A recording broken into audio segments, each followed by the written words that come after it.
अस्सलाम वालेकुम रहमतुल्लाहि व बरकातुहू। वालेकुम अस्सलाम रहमतुल्लाहि व बरकातुहू। मेरा नाम मुस्तफ़ा मौलाना है। मैं 8वीं जमात में पढ़ रहा हूँ। इस हम लिखने वाले शायर का नाम है हज़रत पीर रब्बानी।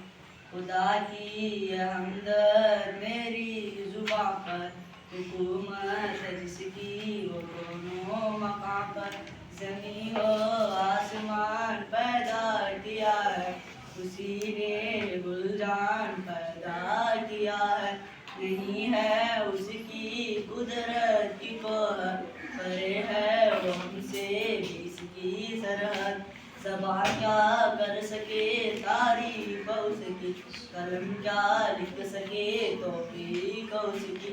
नजर और फिक्र जाती है जहाँ तक, निशानी है उसकी वो पहली वहाँ तक। फलक पर चाँद सूरज और सितारे, ज़मीन पर हो प्यारे प्यारे